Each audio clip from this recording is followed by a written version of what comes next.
All right, shut her down, shut her down. Not gonna lie to you guys, I just had the biggest scare in my life this morning. You see, every morning, once I get up, Tomcat settles in, wants to go outside. I take him outside to his kennel. He goes outside to his kennel, hangs out for a bit. I got a camera in there so I can watch him, and if he wants to go back in, I bring him back in. Except when I was carrying out that big package on the deck, I looked at the kennel and I seen the door was open just a bit and I didn't see Tomcat in there. Gonna tell you right now, my heart just sunk and I started to panic for the main reason why, not so much that Tomcat got out, but the fact that he's diabetic and he needs his medicine. But I failed to realize, I was absent-minded, it actually carried him back in after I got that parcel out on the deck. But that was after about 15 minutes of searching the back alleys and stuff for him. I'm telling you, I've never been so relieved in my life. Let's have a look at that package. So I was telling you before, Russian Bear Hot Tents sent me that tent and they're sending me a stove. But the stove didn't come in time on my last trip. So they sent a medium stove. I thought it was a large, but it's a medium stove. But even a medium stove, it's huge. And this crate that they shipped it in is actually very cool.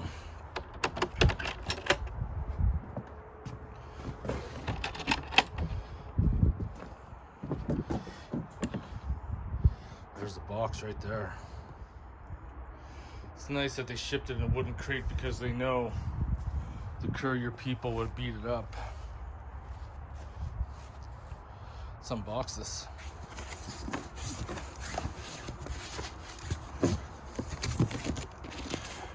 Alright. New bag.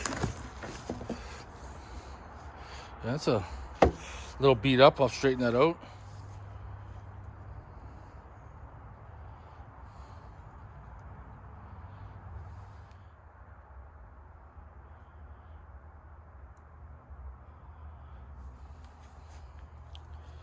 So the stove has the glass sides. These panels over here, you can take out the glass panels, put those in there. I like to have these side shields on with a little bit of a gap so get some light. That's all your tubes. Chimney right there. We got gloves that comes with, carbon monoxide detector, a chute for shoveling out the ash. Now my other stove doesn't have it, but this one does.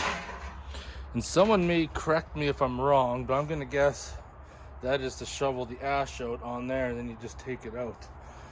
Unless you put stuff on there. Well, it's not that strong, I don't think. So you couldn't put things on there to warm up. I guess maybe put a couple buns on there. I'm not sure. But apparently, you can cook off the top of it even. And of course, the bag like the other one.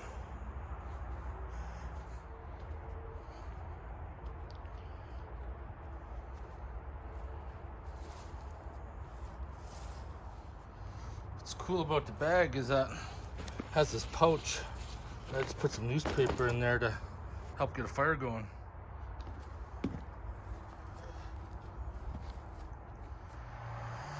Well, now it's time to get this outside and start the next chapter that a lot of people have been waiting for a long time. Except I've been dealing with issues after issues after issues with shit show here, but I think we got shit show sorted out, so now we can hopefully trust it and it's not gonna give us any more problems. Getting into fall, so portable shower I can ditch, all that stuff. Garage just get emptied out. Now to start on this, I get rid of all those boxes back in there.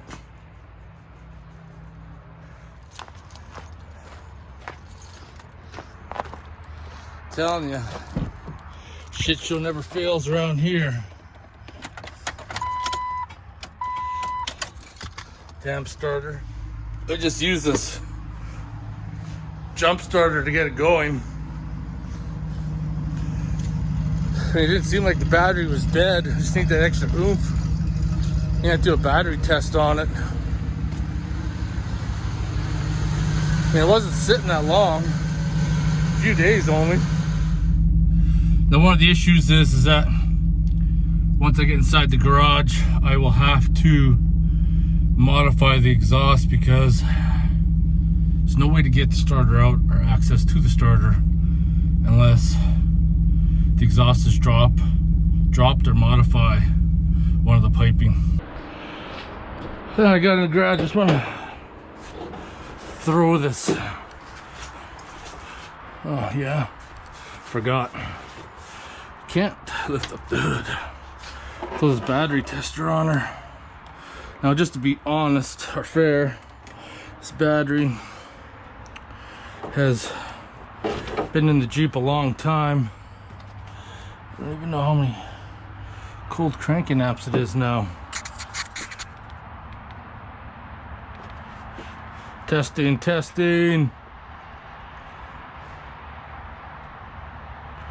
Says it's good.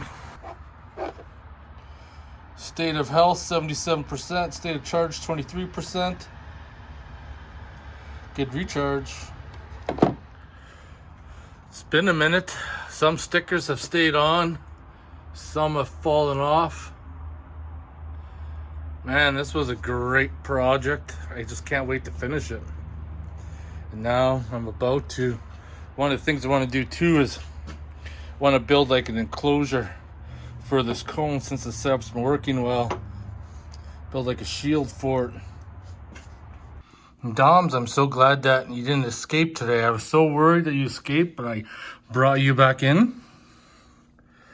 Are you gonna tell your fans what you did to me yesterday? Are you gonna tell them how I wasn't getting out of bed? So you decided that you were going to jump up on the pillow and put your butt against my head, whack me with your tail a few times and fart on me? Are you gonna tell them that? Doms, you're savage. You are savage. So I just got some tools underneath the JK right now before I get back to work and teach it. But I noticed my rear differential after my last wheeling trip was starting to leak. Got this O-ring kit. They're always great to have, but somehow there was 2 O-rings on it. Now there's only one. I replaced it, but I'm not sure what was going on there. One of the first tasks is gonna pump out all the brake fluid. Less to drain through the lines. Moving along. Get things set up here. Now comes the fun part. Pulling the drive shaft. Last time, I removed the axle to fit everything up. I removed the flexible rear brake line right there, but I'm gonna take that whole block and somehow transfer it over to the new one. I'm not sure how I'm gonna do that yet. We're gonna yard this thing out of here. Now this actually quite surprised me that this brake tee was able to come free. One is out and we're starting to bleed off.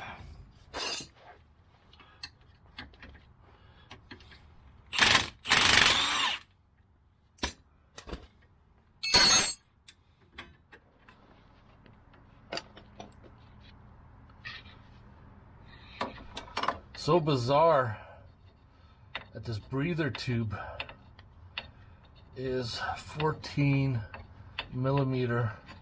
I don't think I've used a 14 millimeter in my life. Get that out of there. So my tip right here, the key to getting the emergency brake cable part off is to use a pair of vice grips and then make sure that's well lubricated.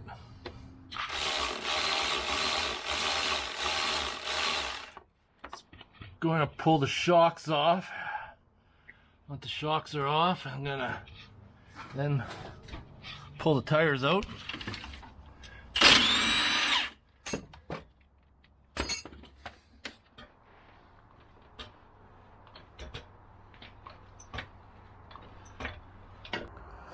So I put the 8.8 on some blocks. I'm just about to pull this last tire off, the other one's off. And then I should be good to go to lower the jack. Track bar's out, shocks are disconnected, then should be able to lower it down enough that I can get the springs out. And then pull 4 bolts out for the control arms. And the axle should just slide out.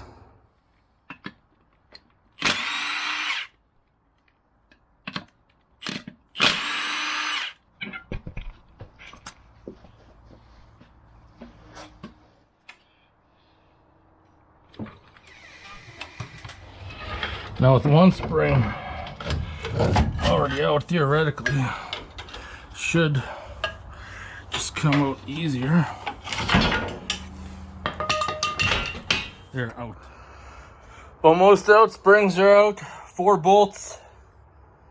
That ugly thing, the 35 will be out and gone, and this 8.8 will get fitted up and will have its new home. Far side's out, I had to loosen up the exhaust.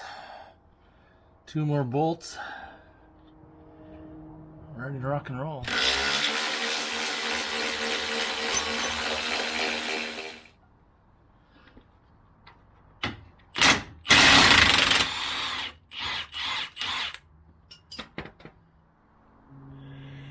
If that's not a beautiful sight, I don't know what is. I picked up these moving skates from Princess Auto, and they have been the best thing since sliced bread for moving stuff around in my small garage. As you can see, the struggle is real. Now comes the fun part. I do know 3 out of 4 of these control arms are gonna come off.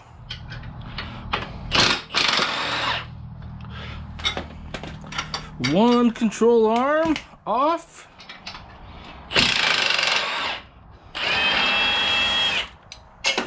Two control arms are off. Yeah, I gotta throw a swivel on there. So this side here on the nut, managed to get it free.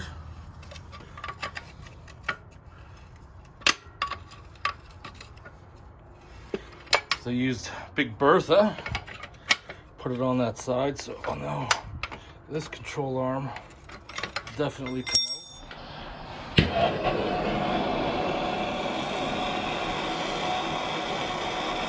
Try to get some liquid heat on this sucker. I remember like it was yesterday. It's this side right here. Sucker, see.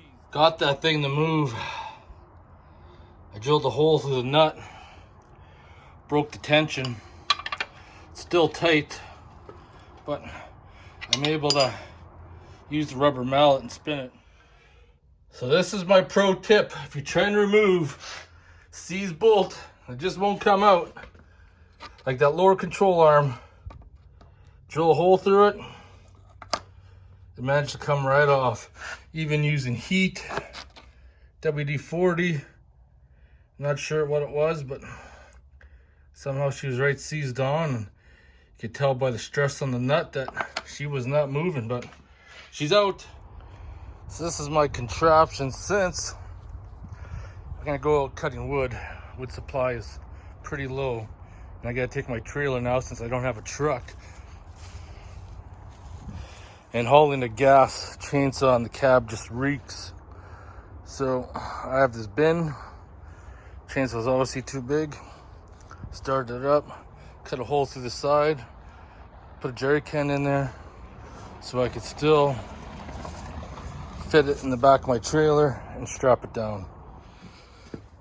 Other than that, just getting things prepared.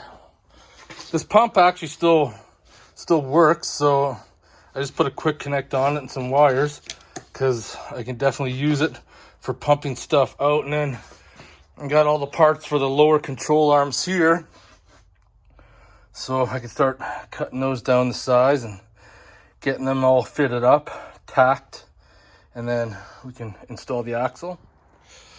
That's a good thing I am going out for some wood tomorrow, because once I chopped up a little bit, there's not too much left.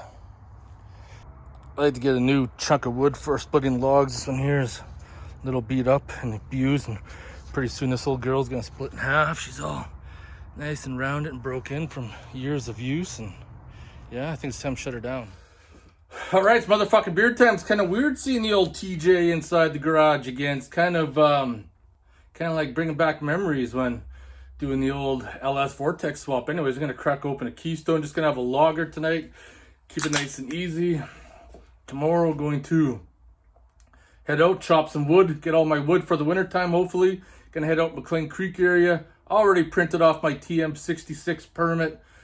People always seem to ask that, but if you need to go cut wood in Alberta, you need a TM66 permit. It used to be like $5, and right now it's free, so you just print it off and away you go. Anyways, cheers everybody.